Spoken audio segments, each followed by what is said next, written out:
All right, now we're live. Now this is we're back again with the legacy, or I don't know what you even want to call it, the history in the making. This is probably the 16th episode, 17th episode of LWH. Handro's live on Sunday, and I have a special guest, David. Thank you for coming out. Good to be here, man. This is honestly, I'm really excited that whenever I tell people about the podcast, they get super excited and they're like, "Oh, that's super cool." And you were telling me that you had some ideas or plans to do something similar to this as well. Yeah, no, I definitely would. I want to be a journalist, and the podcast format is a great one. It's you get the raw reactions from people. You get to sit down, have a genuine conversation with them. It's a great way. Exactly, and coming because you're in international studies. No, I'm in business and a minor in Russian. Yeah, so you basically you really don't get to know the people that you go to class with at all, and that's really what inspired me to do stuff like this. Because the classes that you go to, you just sit down, open your computer, open 2048, and you doze off, or you don't even pay attention to the professor.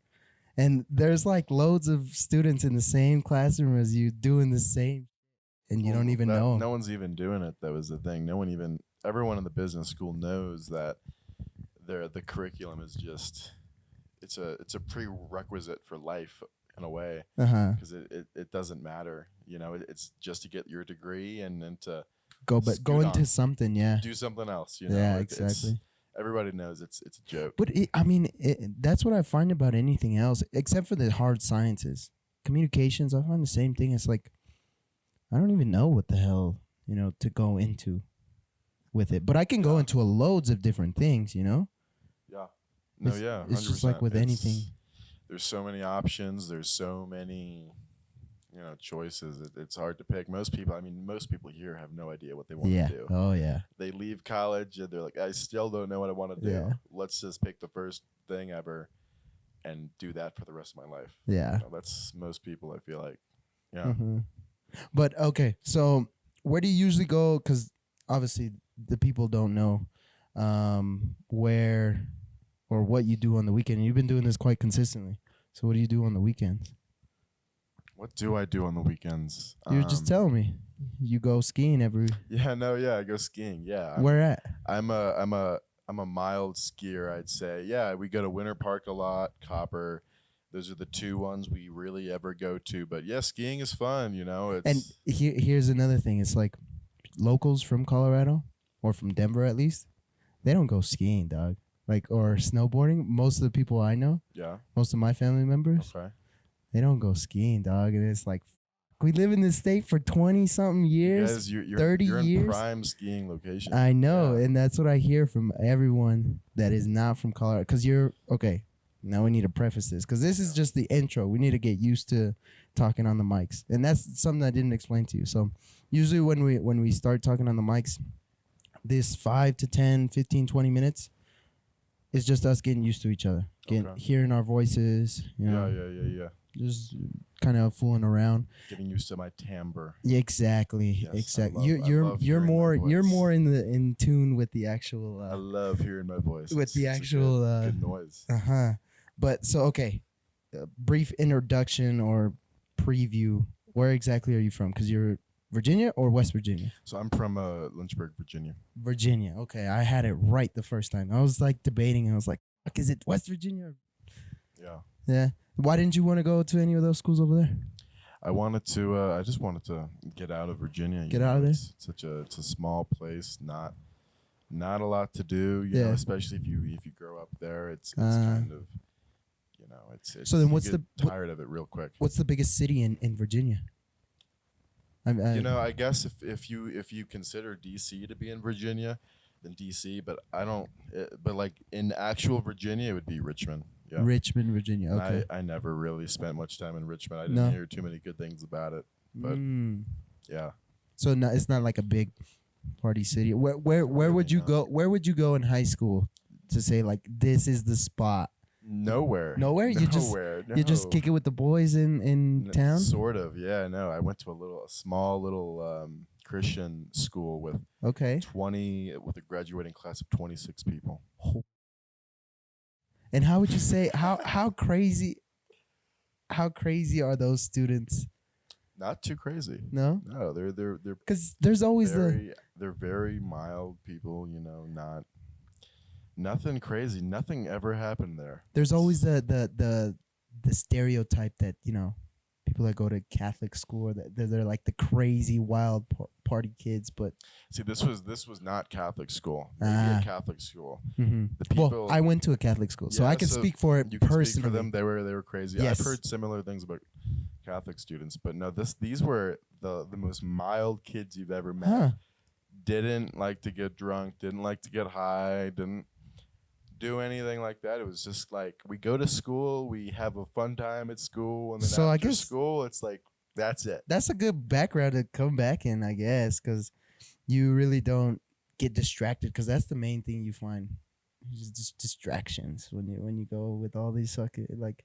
At least with me, with the people that I went to school with, they're always like, "Oh yeah, let's go party." And I'm like, dude, I got like to apply for colleges and stuff like that. I don't know. So I guess I would have liked that in some sense. I probably was blessed then because I never even thought about being distracted. I used to think about wanting to be distracted. I'm like, there's not enough things to do. Can there be something to So then, since it's the East Coast, does it get, or it's close to the eastern seaboard, I'll say. Does it get pretty hot in the summer? How are the summers out there? So hot. It's not just the heat. It's the humidity. Yeah, exactly. yeah. Yeah, no, the humidity is crazy. So whenever it's 95 degrees with the humidity in the summer, it feels like it's 1,000. It feels like it's like 1,000. It feels like you're on Mars. It's not good. Yeah. Dang, but I really like the I don't know the lifestyle where the summer, I don't know, maybe you had the similar experience, but like in the East they say, oh yeah, we're gonna go up to the lake house, there's a bunch of lakes, or we'll go to all this, we'll go swimming in a river or something. I don't know. Yeah, no, I never did any of that. No, none of my friends. Okay, so then I'm just glamorizing the Eastern board sea life versus. Pretty much. I mean, like it was super low key. So really low key. I mean, it was, nothing. It was like literally the most boring high school experience you could ask for, probably. Which is probably a good thing in hindsight. Yeah. You could have easily gotten in trouble because I knew a lot of kids that they got in trouble before they were even 18, and that kind of set them up for the rest of their life. And they're like, dang. That's very true. I didn't have any of those distractions, so I didn't have any of those like temptations to, do any of that stuff. So I guess it kind of put me on the straight and narrow for college, where now that I'm a little more mature, I can kind of, indulge. Yeah. No, yeah, because now you're growing up. This is your time. You don't have to. Exactly. You don't have to ask anybody to go into anything, and you can go skiing. You can even go skiing if you wanted tomorrow or even Tuesday, like you were saying. We're gonna go up on Tuesday, come back on Wednesday. Exactly. I mean, that's the thing about being in college is like all of a sudden, you're basically a kid when you get to college, and all of a sudden you're hit with this wave of complete freedom. Yeah, basically. yeah. Did you get overwhelmed by it? Or are you still feeling overwhelmed by it? Not really. No, I felt super like thrilled by it. Like when I first got to college, it was like a high almost. I'm like, I can do whatever I want. Yeah. It was great. Now it's just kind of, I'm used to it. It's just the standard now. If I have anything less, if I feel like there's somebody imposing on that, then I'm like, no, you're taking away from that. That feeling of complete freedom. Yeah. No, because I still feel sometimes it's like, especially this last snow day that we had. Yeah. I was like, dude, there's nothing, like, I can do anything, but I don't have no money to do anything, dog. Like, this sucks. So that's the one thing that sucks about, especially when you move on, you're like, damn, like, I can really do anything, but can I really afford to do anything? That's the kicker right there. I'm like, that's a good point. Jeez, man. Because we're stuck on, and you're still stuck on the confines of DU on campus. So it's a little easier to go around and do stuff, but like it's nicer, like in terms of like not having money and being able to do stuff if you're stuck on campus. because there's a bunch of other people that are there There's too. people there Yeah. you can just like goof around with, but if you're like off campus, like I will be next year, and like you are now, you're just kind of plot down. Yeah, and I can't even go to the campus because it's like I can't get into the dorm buildings and hang out with everyone because that's like, first of all, it's weird. Be like, hey, what's up, y'all? I'm back, you know. But other than that, it's like everyone stays in the dorm rooms, right? So I can't really go into the dorm rooms. Or if I do, I mean, I don't know, it'd be different. But yeah. No, where did you stay when you were? I was in first. I stayed in Centennial Towers, and then I went to Nelson. I was in Nelson. I had one of those suites, but with no living room, so that was interesting. Okay, Mm-hmm. that's nice. Mm-hmm. Yeah, Towers is a nice place, especially as a freshman. When we were freshmen, we did not, we didn't even think about Towers, but I mean, it definitely was the place. I mean, you got your own kitchen. You even had your own bathroom. Did you have a bathroom in Towers? In Towers, go ahead and speak for me real quick. Hello. It's a little quiet. Hello. There. Oh yeah, there it is. There's my timbre. I know it sounded a little light. Listen to that voice. That is beautiful. The finest voice on this podcast. Yeah, we can definitely see the. Oh, beautiful. Yeah, no, this is good. But So was all that stuff before it? Did that not get recorded? No, it got recorded. It was just Okay. very, very light. I don't think it was plugged in all the way. Okay, gotcha. But in Towers, I did have a suite, so I had a kitchen, and it had the 2 rooms. Okay. And I had 4 guys total living in the suite. So it was one room had 2 guys, the other one had 2 guys. Nice. And my initial roommate, he actually moved out, so he was still paying, like someone was still paying for the dorms, but he had moved out. So I had the room You basically. had the whole thing to yourself then. Yeah, That's nice. and I had it for the second year as well because we stayed with the same roommates. It was just we added an extra 2 people, so it was 6 guys living in a 6-room space. Basically. Okay, that's not too bad. That's But pretty good. still had my own room, so it was. Yeah, there you pretty go. nice, That's the goal. Yeah. Yeah, I guess as a freshman, we never really thought about having your own room because everybody's like, we want to be in the middle of all the chaos. Exactly. You know? But now looking back at it, it's like I would have done so much better if I had my own room. Be able to study. Yeah. For once. You studied that's what I find strange. I don't know how people could study in their actual room. I never really actually studied in my room. Yeah. My room was always just the place where I come back home to. It's like, okay, this is where I sleep. Never do work here. Ever. See, I was when I used to have when I was a freshman and we had a bunch of people living in our little space, and we always had like a bunch of dudes in the room, just hanging out. People I've never met before, people I know. Just I walk in, it's like, oh hey, how's it going? It's I would always go to the library, but now. But wouldn't you feel weird? People just walking in, like let's say someone just walks in and like, hey man. That's different because if someone walked in, it'd probably be like a homeless guy. Yeah, exactly. But on the dorms, it's like, it's that guy. It comes with hey, how's it going? Like there's different you get a knock on the door, and it's like, oh, it's you. Yeah. And then I would be like, okay, I'm not gonna be the guy and kick everybody out, so I'm just gonna go to the library. But now I have my own room, so I just do my work there because it's like, might as well. Yeah, that's not bad. Nah, it's nice. Yeah, it's so cool. You were in Halls, right? Your first year? I was in Halls. Halls was wonderful because we had this big community room at the other end. Yeah. So you were on everyone knew everybody. You were on everybody an even number. Yeah. Yeah, even number, and everyone knew everybody, and it was cool. Yeah, no. But on the odd number floors, people they would come down to the. They would come down to our floor to hang out, or they go up to hang out because nobody would hang out because why would they? They had nowhere to hang out. Exactly. The only place you ever saw your neighbors was in the halls or in the bathroom. Oh, that you had the shared bathrooms. Jeez. We did. Yeah, we did have the shared bathrooms. Oh, you had our own but that comes with I think that comes with different learning experiences as well, because you're like, you got to get all your stuff in order before you get into the shower, and you got to be, I don't know, I'd feel pressured to be like, I got to be in and out because I know there's someone behind me. Yeah, no, I don't know. I didn't really. No, you didn't get that expectation. You were just like, I'm gonna take my own damn time. I remember the first day I showed up, I thought that like there'd be like a line waiting to go to the bathroom, but like dudes don't shower, man. that's actually true. There's there's I there's know, a good I number know. there's a good number of dudes that do not take showers. They're and you know who you are, yeah. and it's we can smell it. They're a little gamey. We can they're tell. They're a little gamey. Let's put it that way. Yeah. It's always the dudes that, you know, they're on their CS:GO teams. You know, what the?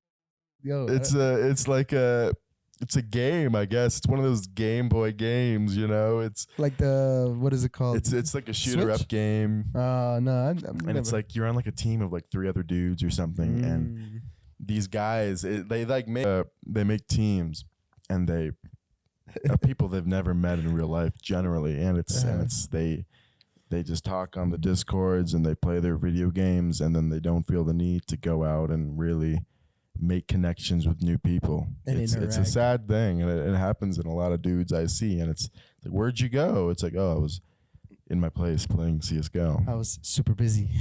I was playing Rocket League, which is more important than, you know, meeting people. How do you feel about those people? Do you think they're gonna miss out on something pretty definitely important? missing out. They're definitely missing out. I think so, too. They might say, they're like, you know, I'm not really a big going out person. I don't like to hang out so much. But I mean, in reality, they're gonna look back 20 years from now and say, I could have played CS:GO when I wasn't going out. And here's another thing. It's like, we're only going to be 20 for a certain age, and at a certain point you're not going to be able to interact the same way when you're 20, when Absolutely. you're 30, 40, because then you're just going to be like, what is this guy doing, you know? And it's not even a matter of like you can't, it's a matter of wanting to. At the end of the day, it's like even the president makes 10 minutes a day to talk to his mom. You know, if he can talk to his mom, you know, surely you can go out and live it up with the boys, you know. It's like you always have that option, and they're definitely gonna go back to the real world in 2 years and be like, I wish I went out a little more, you know. That's always what the thing that scares me. Like, am I actually living up to my full expectation, you know, and actually going out and doing all this stuff to the age? I'm constantly thinking about that too. But I think the best thing that I've learned from it is, now that I'm doing this type of stuff, I can actually share it with my future family and my future generation, which I think is more valuable. You know, I'm still living up my life. I'm not consistently and just dedicating my life just to podcasting. I gotta get some stories to be able to share with everyone, right? It's kind of like an audio and visual diary for the future. And you know? It'll be able to show my nephew, which is the one that I have in question right now. He's the one that's born. He's only a year old. So he'll be able to see conversation with his father, since I already had my brother on here as well. And he'll be able to see me and what my experience was going to college. So that way, when it comes time for him to decide to go to college, he can either choose to go or not, you know. And obviously, I'll give him, you know, some guidance on that. Is like, hey, you know what, this is what I did. Because my brother, he went for 2 years and decided not to go. He's doing fine right now. He's able to support his family. Doesn't have to worry about bills, right? So that's why I'm like, not always is it needed. Yeah, it might be easier in some fields, in some careers, but it's also not necessary. So that's why I'm like, this is actually pretty cool, because now little cousins, uncle, or, you know, nephews, whatever, XYZ kids, they'll be able to see this and be like, dang, that's the type of people you meet in college? Damn, I want to go, you know? Because like we were just talking about in the beginning, if I wouldn't have invited you here, we would have just kept going to Russian class, would have saying, hey, what's up? How you doing? Yeah. Здравствуйте. Yeah, exactly. The usual. And we never would have heard, you know, farther beyond that. And it's like the surface level. I'm trying to push past the surface level. I hate surface level conversations, especially because we go to college This is where we gotta learn more about people. I don't know. That's my feeling. That's absolutely true, and I think the podcast is a great way to. It's a good project, I think. It's a good project, and it makes people, it forces people to kind of, you know, do something different. Like even like I'm here, I've never done a podcast before, and it's forcing me to do something. Even though it's just talking, it's not just talking because you have two cameras. You have to be vulnerable. You have to be a little vulnerable, and you know people are gonna watch it. Yeah, so yeah. And it's great for, like you said, your nephew to see, because he's gonna be able to see so many different types of people that went to college. Because so then here's the question that I always ask I always talk to my brother about. It's like, okay, would you have loved to see your father in his 20s, seeing what he was doing, hearing about the stories that he was doing? Now put it in your shoes. Like, I have. Okay. This past week, I did actually. Yeah, no, so I work at a summer camp over the summer. It's like, the adults are there for like 10 weeks, and then you have kids there for 7 weeks. And I went there as a camper. My dad went there as a camper. My dad went there as a counselor. I went there as a counselor. So he, I saw him this past week. I saw him at my exact age doing the exact same thing I do that you were doing in like on video from 1989. Jeez. And it's so crazy, right? And now what is the thing that you learned from it? You're like, what did you see from it? I mean, I see him talking, I see him moving. I mean, the only thing I learn is that we're all kind of, it's like we're all just, I don't even know what I learned from it. Just cool to see my dad, It's like it's like you don't imagine him at my age. You just imagine him as like the old wise man who gives you advice. So then now you can be more personal with him, and I don't know what your relationship with your dad is, but for me, it's always been, my dad is like, oh, he's the one that says yay or nay for a long time. It was like, don't mess with him because he's the one that pays bills around here. Don't piss him off. And now I think it switched that relationship. Yeah, no, I think I think that's how the father-son relationship should be for a while. Yeah. Is yay or nay, kind of the guy who's like, don't do this, that's dumb, or do this, that's a good idea, kind of pushing you to do things, and hopefully it evolves into more of like an equals type thing later down the line. I think that's kind of the goal for most fathers, I don't know if I can already imagine this, but I can just see your dad having like a deep, deep voice. If you already No, he doesn't. What? No, it's not that deep. It's actually kind of higher, which is. I don't know if I believe that. It's interesting. My mom has a deep voice. Oh, okay. For a woman, she has a very deep voice. we call her the mobster mom because she's 100% Italian. So she has very. She's very assertive, but she does it in like an Italian assertive way, where it's like, do this, but it's like, how the mafia would do it probably. You see them in the movies interact with each other. That's how my mom interacts with people. It's super funny to see. Yeah, that's tight. So I'm guessing big family dinners, big family parties. Not really. No, it's just our little crib. So okay, that I guess that's another question. How many siblings? Are you one of one? Are you an original copy? I have an older sister and an older brother. Okay, so you're the youngest. I'm the youngest. I'm the baby of the family. Yeah. That's right, because you were telling me your sister is going for. Yeah, no, I have a super genius sister. Crazy smart.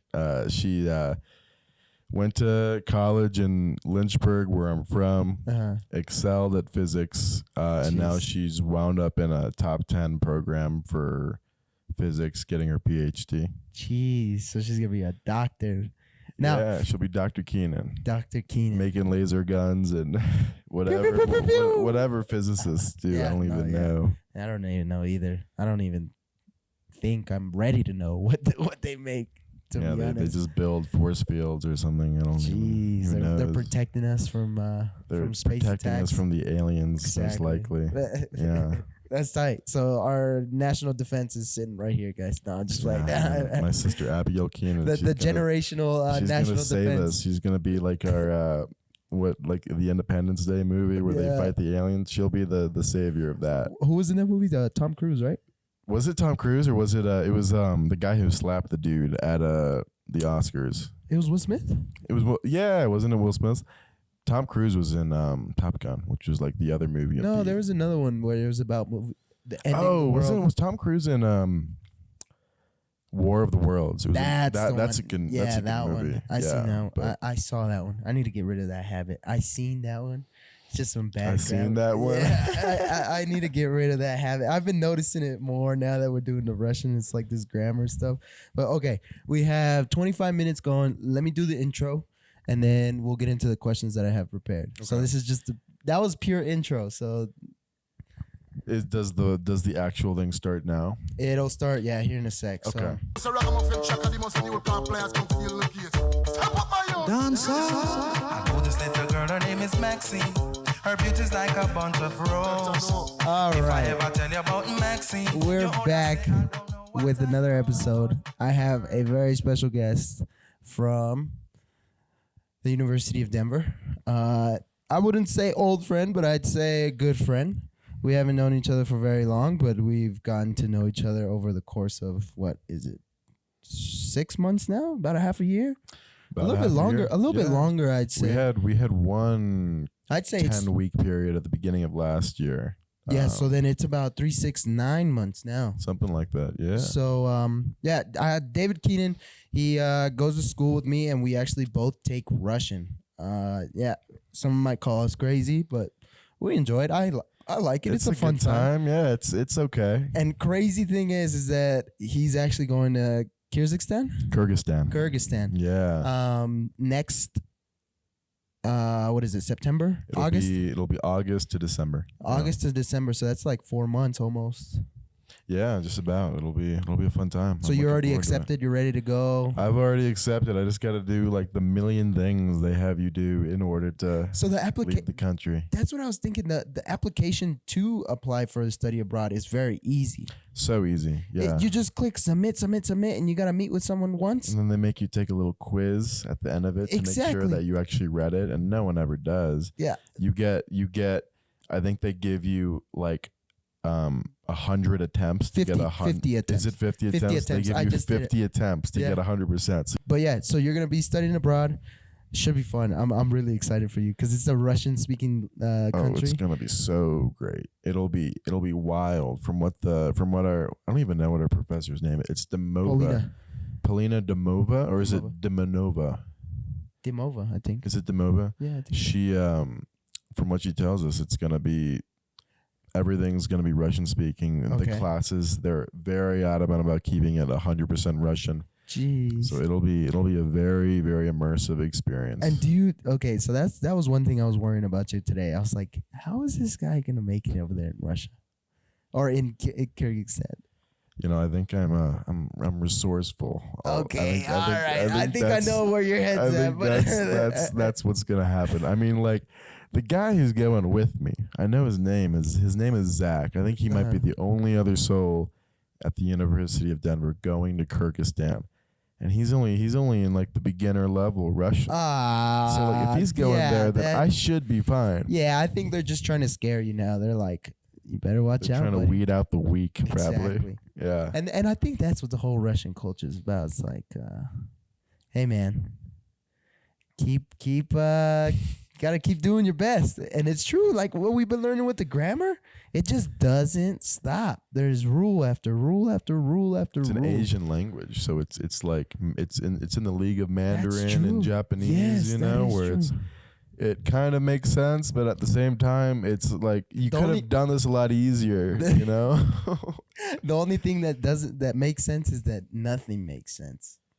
No, I'm just playing. Nice. No, there's stuff that makes sense. It's just a lot of rules. But I mean, we signed up for this, so we can't be complaining for too long, No, I mean it's not bad. It's really, like compared to English, English is it's way harder to learn than Russian. I'm pretty sure because English makes absolutely no sense. Yeah. At least there's like declensions and conjugations in Russian. Yeah. But in English, it's like, you learn this word and this word and this word, and that's supposed to be a sentence, and that's all. Yeah, yeah. So you gotta piece these. It's like little puzzle pieces. Honestly, that's what I'm thinking of Russian now. It's like That's a good way to think about it. it's a cool little code. But the thing that most attracted me to taking Russian was the alphabet. I love the alphabet. Yeah, It's like graffiti. Once you learned how to do the alphabet and how to write, it's like you're doing graffiti. It's so cool. I think it's so cool. Yeah. It's the same as what is it? Cyrillic? Cyrillic. Because I took ancient Greek in high school, so it's okay. Yeah, it was very similar. Yeah. It's very similar. Yeah. Because I start seeing now that I'm doing that math class, it's like, hey, I know that. I know that symbol. That's a Russian symbol right there. That's a yeah. No, it's just like yeah. Yeah. But okay. So another big thing about David is that he is an up and coming Grammy nominee. Is that right? We're working on it. We're working on it. We're working on it. No, but he actually has his own album, Sounds of Space. New one coming out very soon. Hell yes. That's what I'm excited for because I put your album on, and I'm not bullshitting you. I put your album on complete, start to finish, when I study, especially when I do my readings for seminar. Because there's long cases that we got to read, and I'll just put it start to finish, and I'll put it on loop, and it all blends so perfectly. Well, thank you. Yeah, it's really good. So I definitely recommend everyone to check it out. That, yeah. But here's the question: so, where did you start tinkering with the guitar? Who kind of inspired you? So I was a drummer for 10 years. Okay. And then I was going to go to Maine for a summer to live with my grandfather, and my sister was coming, and I couldn't bring my drum set. So I was like, I'll try the guitar. And then I just started learning from there. Over a summer? Over a summer was when it was about like maybe a little over a month. And I just started with Led Zeppelin, the Beatles, just basic acoustic stuff. And like was that. this through YouTube or was this through like tabs online? This was just through YouTube. I would just look at either them playing, or I would look at little, mostly tutorials. And then, okay, hold on. Was this another everyday thing? Like you'd go to sleep, you couldn't go to sleep before practicing your riff, or was this more of like? This was more of like, I would come back from work, and I guess I was completely new town, and I was 14 at the time, and I'm like, I'm not gonna go out and party, so I'm just gonna sit on my bed and play guitar for hours, and I did, and then I don't think I really played too much, and I guess COVID would have been the next chunk of time that you got to play guitar. That would have been the following winter was COVID. Or spring. Oh, so then you weren't 14. You must have been like 17, 16. I think it might have been. Oh no, because you're younger. I might have been 15 turning 16. Yeah, I would have been 15 turning 16. And then when COVID happened was, game over. I just started playing a bunch of guitar. What was that, your junior or senior year? You must have been a junior, yeah. Because it was my senior year. Maybe I was 16 turning 17. I don't even know. But that following spring was, being stuck at home, and I didn't want to play drums all the time, so I just started playing guitar, and I got really into like this Russian, Spanish stuff. A guitarist by the name of Estos Tone was my big inspiration. I still very much enjoy his music, and I started learning all of his songs, and ever since then, I've just been so no lessons. Never a lesson in guitar. Holy crap! What the hell? Yeah, that's pretty cool. Do you play guitar? I see you got two guitars. Okay, so this is the story of the guitars, because everyone asks, right? So everyone asks about the guitars. They're like, "Oh wow, you do all these things." I'm like, not really. I bought this one. This one I bought $100 from Guitar Center. It's brand new. It's really nice. I love the gold. It's a nice little flashy gold. But in 8th grade, I had this one teacher, Mr. Techwork. Shout out to Mr. Techwork. Do you ever have those teachers that they actually believe in you in like elementary, and you're like, hell yeah, this guy's super cool. Absolutely. It doesn't matter if he's a teacher, but he's making me feel like I'm heard, So he was that teacher. He was a choir teacher, but he loved to tinker with instruments. So he played drums, he played piano, and he played the guitar. And he had this really cool Fender, really cool Fender with a huge amp, like about this big. And he always let me play during recess. And as soon as I graduated or continued elementary, he gave me an award for I think it was like the most probable to become an artist or something like that. Wow. Because I was just so interested in the guitar, and plus Yeah. it got me off of like the playground since I was like a pretty big kid. I didn't want to go outside. And after that, I saved up some money, $200, and that's where I bought that small amp and this guitar. And that one is my dad's. So he used to play the guitar, and then I kind of just stole it from him. And then the guitar. There you go. And then it looks like a nice guitar. yeah, and Yeah. that one's been in the family for like at least 15 years. Wow. But my dad really Nice. doesn't play the guitar, to tell you the truth. He plays Yeah. like here and there, same thing, but not big. But this one I can do a couple riffs. Like I can do Metallica. Smoke on the Water. No, that one I don't. No. I know it's super simple. Dun, dun, dun, dun, dun, dun, dun. Yeah. Wait, we're gonna get copyrighted, bro. No, I'm just kidding. Uh-oh. But no, yeah, and then my brother actually, since I had bought the guitar, my brother was like, "Oh, that's cool. I want to learn too." And then we both kind of started tinkering, and then now it's just like a decorative piece. But That's cool. sometimes I'll go back and play it, you know. But again, off of YouTube, just strumming along. Yeah. But I find that really crazy. And so, do you know your chords? You know how to read tabs and all that stuff? You know, I can't. I never took the time to learn how to read tabs, but I mean, I probably know like the bare minimum amount of chords that you need to know, and then I just I do variations on those chords where every now and then I'll take like one finger off of the usual chord, and it's a different chord. You're like, "Ooh, this it's sounds like, oh, nice." this sounds mysterious. Yeah, No yeah. one's ever done this except they have, Yeah, but people don't know that yeah, exactly. until now.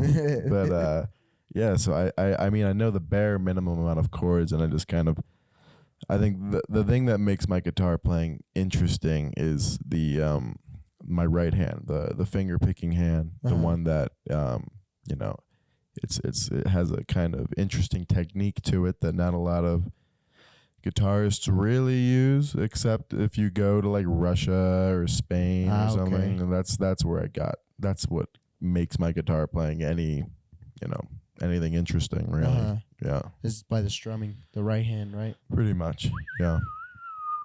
But okay, so how do you get the confidence to go from watching YouTube videos to saying, you know what, I'm gonna put out a project, you know? Like, where did that idea come from? Because I don't think that's normal. Like, for me, I would be terrified if I only had like 2 years of playing the guitar. I'd be like, there's no way in hell I'm putting this out. Yeah, I don't know. I think I just I don't know how to. My best friend Ben Bora was the. I think you were telling me a little bit about it. Is this the producer one? Yeah, this is a producer who lives in Amherst, Virginia. Okay. So if Ben Bora listens to this, shout out to Ben. Yes. But he. We need some more listeners out there in Virginia. We need to support your guy. You know. Yeah, Ben Bora, hop on this. But Ben, he produced it, and he. Yeah, I mean, he made it sound good. You know, I could play it, but okay. But I think a lot of the confidence came from the fact that I knew that when it was recorded that he would be able to make it sound professional. No, and it sounds like super, super good. It sounds very, very professional. And that's thanks to Ben. You know, he I would do my little recording thing, and it was good, but he would put the right, amount of reverb on it, sprinkle a little this on it, sprinkle a little this on that, and then it would sound because there's a beautiful. little bit of synths, and I was talking to you this about the other day. Yeah. So There's one song where he and, adds some synths to it, and it's very good. Yeah. Now, with this new project, how do you do it? Is he still your producer? Do you send him files of you just playing? Yeah, so when I go home for winter break back to Virginia, then I'll be at his house like every day, and we'll record something. And how far is Lynchburg to Amherst? His house is like everything's super spread out in Virginia, because it's like 95% trees. So here, spread out is a very relative term, because for me, I say everything's spread out here in Denver. Okay. but I don't know how you feel See, about things things. things are kind of spread out here in Denver, but it doesn't feel so spread. I mean, things are closer here, but it's everything's urbanized, and Yes. you're on roads that are full of people. But in Virginia, it's when I want to go to Ben's house, for instance, I hop on. It'll be like a 30-minute trip, and I think 20 of those minutes is just straight through woods. Okay. Where you don't see Yeah. any houses, No stoplights, no nothing. no stoplights, no nothing like That's that. beauty. That's beauty right there. No traffic. You don't got to deal with. It is nice. There's a lot There's some of nice beauty in things it. to that. Absolutely. Yeah. That's bad. Oh, my bad. What else? So, okay, from that production aspect, you just finished the recording, right? Yeah, This no, new we project? recorded a new thing in last break. Yeah. Okay. So then, hypothetically, when would be the release date? I'm that up thinking to so Ben? all I have to do is I just have to go on Photoshop and make an album cover pretty much, and then I have to poop out some song names, Yeah. make them seem like I thought a lot No about vocals though. What? No vocals. I'm not really a singer. I prefer to Not even those deep. not even the deep timbre that I'm providing for your audience right now. Yeah, that you're known for. They're 'Cause I think falling everyone into a trance right now. I think everyone will know you for your voice because, especially even in that Russian class, it's like, oh, David's here. Yeah, no, I don't. I've never really been.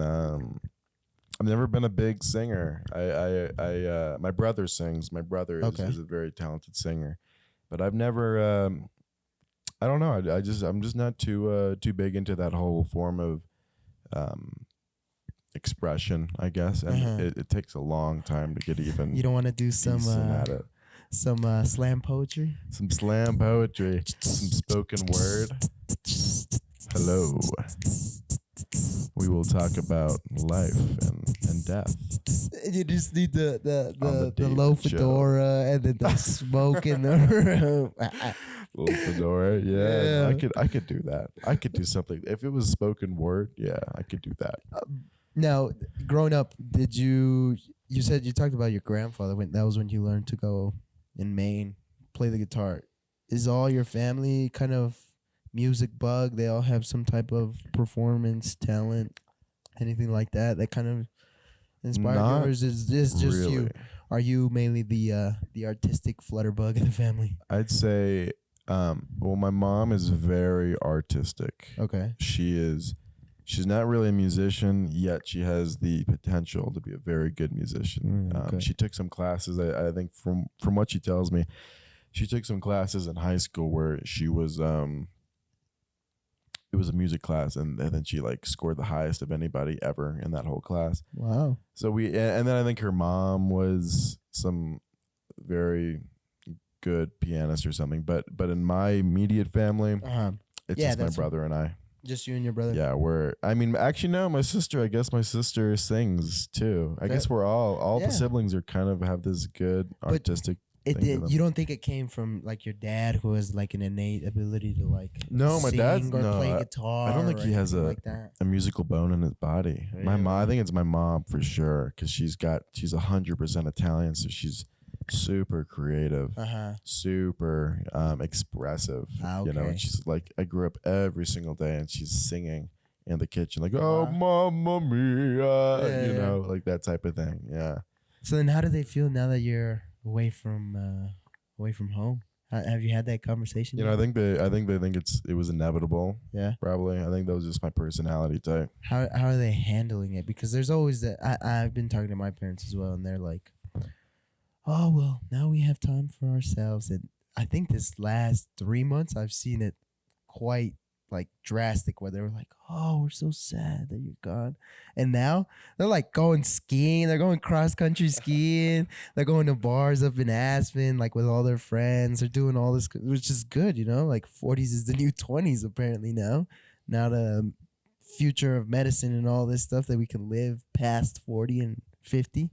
But do you think that your parents are kind of evolving into that type of lifestyle now? Or are they still like, they kind of, I all think of our babies are gone? all from their the babies nest." are gone. Oh my God. No, I think they're pretty cool about it. They're fine. Mm-hmm. I think they kind of, I mean, of course they tell me they miss me and whatever. They definitely, yeah, they definitely say stuff like that. But I think they're over it. I'd say Yeah. they have Because their it's already your second year. yeah. right? It's all my second year, and I think they have their routine. They do. So I think their life is pretty straightforward. Yeah. They don't do anything like skiing. I think the most they do is they swim. They go to the Y and they swim. Okay. Yeah, like three times a week or something. But and then they go to their church thing on the weekends, and they have their various. Pretty solid schedule already. Seems. Yeah, just pretty low key and just like very straightforward. Now, do your older brother or sister have kids? Do they have a family started? No, none of us have any sort of family yet. Don't go pushing for one now. No, that's not on the to-do list quite yet. Good. Yeah, You still we'll have work on that later. Because that's why I'm so thankful for my brother. Because it's like he already took care of that aspect. Yeah, he already the covered legacy's that. already made. All right, Yeah, we got a name in the can just family. chill, yeah. I can take my time a little bit. Do some extra activities, some extracurriculars, kind of go around, peek around, And then the baby. and then the baby will come later, Yeah. and the family and the rest. But oh yeah. Okay, so then here's another big question that I have for people that are coming here. Any plans to move out of Denver, or is this your hotspot I think I'm definitely going to be moving out. I mean, after college? Obviously, definitely. Yeah, I'll stay here for the remainder of the college. But after college, I'll definitely try to get out of here and maybe go overseas to do the whole journalism thing. I mean, that would be ideal. Would just be moving around for a long time, not really be settled in any particular spot, okay. and kind of just keep moving, and then hopefully the dream is I'll get Okay. rich and just become a teacher and like raise a family. There you go. That would be the dream, get to move around, make money for like the first 15 years or whatever. Is there any company that you dream to work for, or report for, or find stories for? Not really, No? honestly. I would be fine with the majority of them. I think all of them have good aspects to them. You're I'm guessing your motto's like the one that pays the most is the one that I'm gonna work for. The one that pays me Yeah. will win my heart over. But it's very difficult as a journalist nowadays, right? Because a lot of people are seen as freelancers that go from company to company, right? And write stories. Yeah, so a lot of them, from what I understand, is they will. I mean, sometimes they might be contracted by a certain company to go do a story, but I think the majority of the time is if you're a freelancer, it's super risky. You go out, Exactly. you hunt a story down, and you try to document it as best as possible, and then you will. And as fast as possible. As fast as possible, because people are trying to do the same thing you're doing. You probably got 100 people trying to do the exact same thing you do, unless it's like some crazy thing, like you're going into, you're going in the middle of North Korea. Yeah, but I mean, no. Unless it's super, super unique and no one else has the actual Exactly. powers to do what you can But do. then once you get that story down, you have to find someone who will buy it from you. Yeah. And a lot of times they might have like 10 people with the same story, and they lined will. up and ready Yeah, to and go. then you might not get so much money for it. So you really got to be smart with how you do it. It's yeah. wild how this new age of journalism has changed, and now no more newspapers. Unfortunately, No more newspapers. It's all on the phone. It's all It's all online. podcast. and All that too. podcast. That's true. Yeah.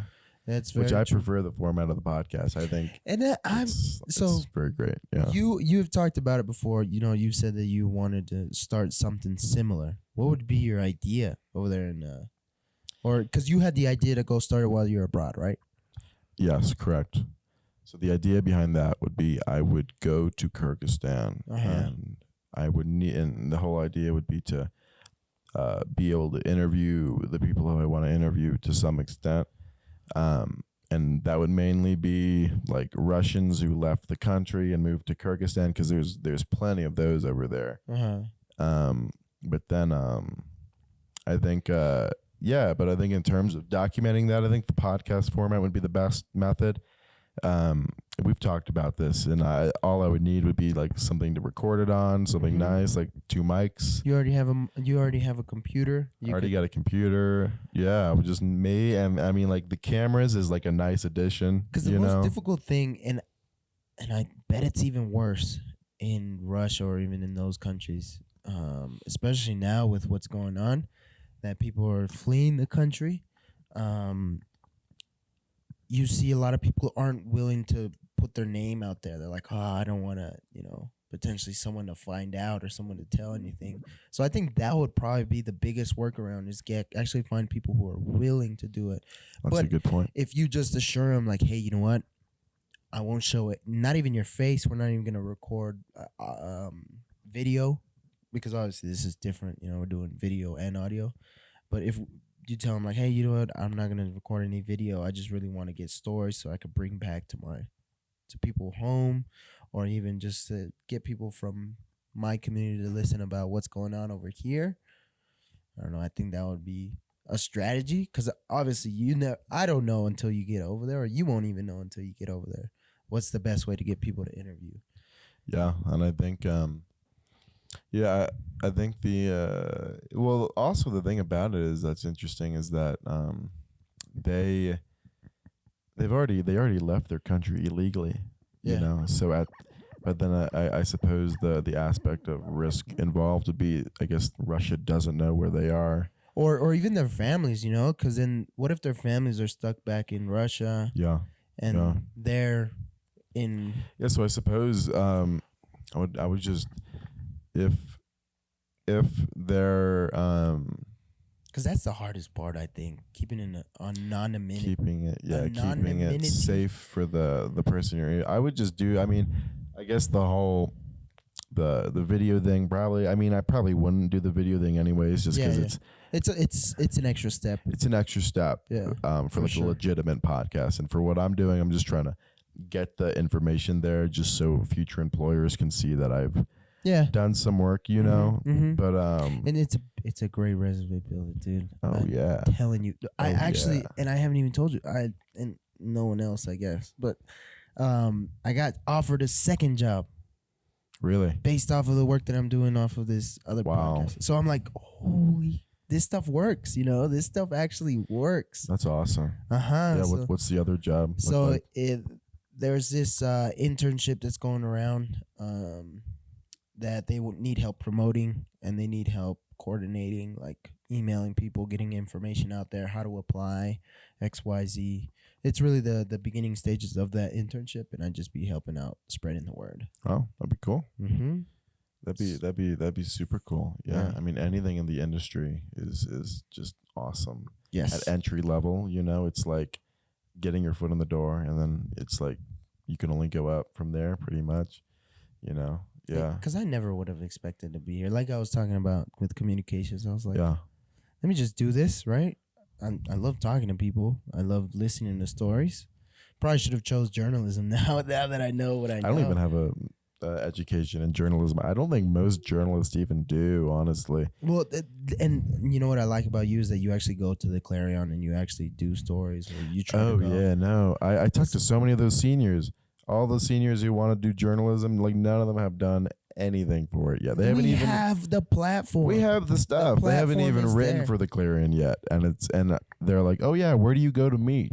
It's like this should be like or even like year 2 type knowledge that you should know. It's for anyone that's actually serious in it. Like you have to start now. Like what you're doing is already working. What I'm doing hopefully will work. Oh, and if you just keep getting motivated, because I heard, and I wanted to save this quote. I heard it on the other day on a podcast where it said, I want to get into the type of job or industry where every day I wake up, it's like I am excited to go and find a new mystery. And that's really what I find with the podcast. Every day I wake up, I'm like, God, there's so much to do. But dang, there's so much I want to find out, and I want to keep going. And it's like a little present that I'm opening every single day.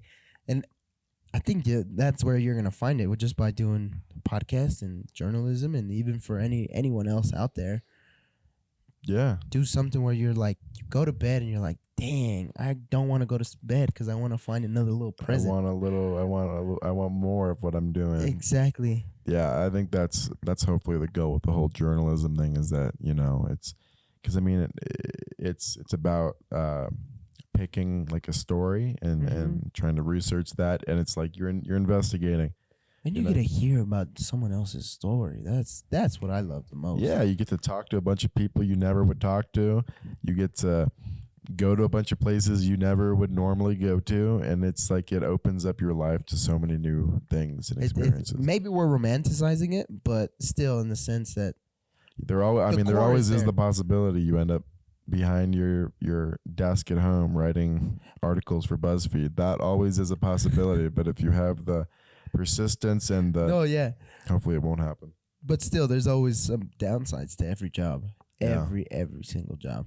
That's what I was referring to. Not necessarily that you're gonna end up at BuzzFeed, but that is a possibility. Who knows? If they pay enough money, maybe BuzzFeed. If you're out there, I'll sit down on my desk. I'm here. Come get me. I got a fresh seat right here, and I can put my computer right here. I can write all day. But no, yeah, that I don't know. I think that's all I got. It's a good conversation. That is a good conversation. Yeah, we were going for 57 minutes. Really? Yeah. Anything else you want to bring up to the table? Any pressing topics? No. Holidays, anything like that? No, I don't think I got anything. I think movies. Have you go see it? No, you don't like going to the theaters, huh? I saw Puss in Boots. That's a right. month ago. Not good, huh? I think honestly for a Pixar movie, it's pretty good.